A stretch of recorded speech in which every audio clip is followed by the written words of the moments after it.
Alright, so here I am in life, I'm riding high, right? I just won this moment at this party, you know, I just won this battle with this guy, I'm feeling pretty good. The problem is that when your default setting in life is uncomfortable, like, you're always going to return to your level. You know what I mean? Like, I'm not going to ride that high anywhere. That's not going to last.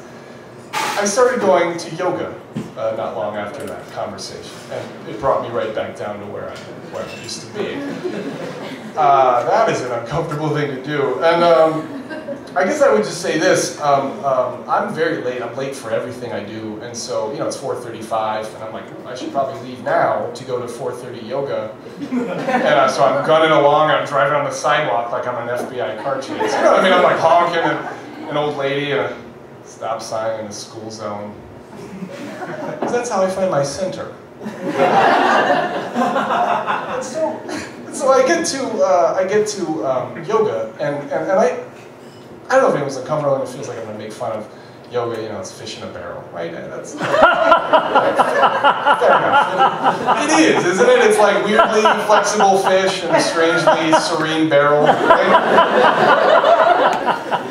But I'm going there. The first thing that's confusing about yoga is you know, they toss around, so I'm sorry if I'm not up on my Sanskrit. Okay? You can tell me to Katasana all day, but I'm going to stand like this until you tell me to I bend my knees. Like, that word means nothing to me. And then I'm trying to go with it, and they use these word pictures, right? I mean, it's like I'm standing there, and I'm, you know, like this, and they say something like, you know, let your spirit flow through the oceans of time. Okay, I'm literal. Like, I'm going to think about that for like a week. Like, how do you do that? You know, like let your soul waft on the wings of a butterfly. Like no one's doing that. I don't know. Like, what are we talking about? Like, these stories, they're so vivid, but they're so confusing. You know, one thing they told me was, okay, you're standing on a beach, and the sand is your fear, but the waves are courage. And then washing away your fear. Go to the lighthouse. There you will find the key to your chakras. And unlimited health and unlimited ammo. Single game. Like, what are we talking about?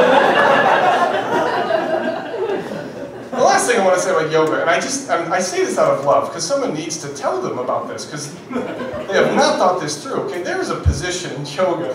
It's called the warrior pose, and it looks like this.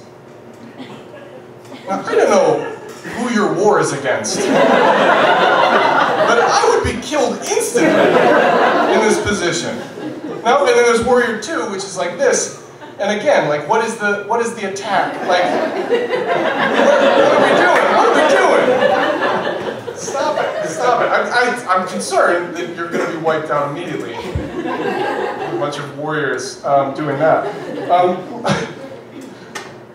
So yoga. So that's, you know, that happened. Nice chapter in my life. I want to tell you a story about something that happened very recently that was just, wow, really threw me. And it takes place at the airport. I know what you're thinking.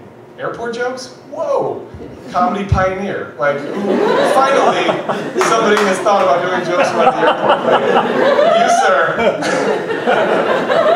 Blazing a trail for all of us. Yeah, well, fair enough. But so I'm at the airport, and I have this habit. I'm a writer, and so I like to have a pen, so I have ideas. I like those pens with the little hook. I like to hook them in my pocket, right? And I don't know if that's a strange habit or not. Maybe I'll talk to my therapist about it. But it's a thing. I've always got like 5-6 pens going in the pocket, right? And I go through the security, and you know how the airport is. You're just like, just blend in, for God's sake, just blend in. Don't look dangerous. Like, you're just going to visit your grandma. Like, this is fine. You know, I'm freaking out. And you know, I take my shoes off, I take my belt off, and the computer and the whole deal. And I'm about to go through the little magic doorway, right? And the guy, the security guard, big, intimidating guy, he goes, let's go ahead and take those pens off. That is not what I thought he said. I'm like, oh, because, you know, I just don't want to be flagged and like put in a cell somewhere. You know what I mean? Like, whatever I gotta do, like, I'm gonna do it. Like, thank thank God I waited.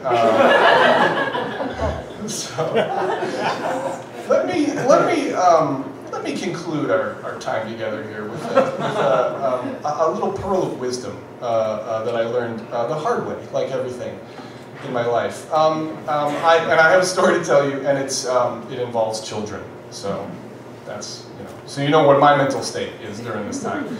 I used to take photographs for a local newspaper. And I'm sitting in this restaurant, and I look over, and I see these two little boys that I've taken a picture of. It was on the cover of the newspaper, it was a cute little picture, whatever. And it takes me forever to make that connection, right? So when I finally do, I'm like, well, I gotta go over and say something. Like, that's a cool connection. So I walk over, and I tap the dad on the shoulder, and he turns around, and he's like, yeah? And I'm like, I've been staring at your sons this whole time.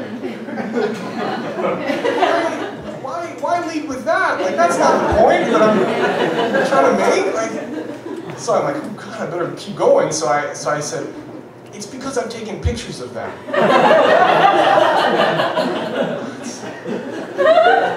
So you're probably thinking, well, what did you say next? Did you explain? No, I walked away.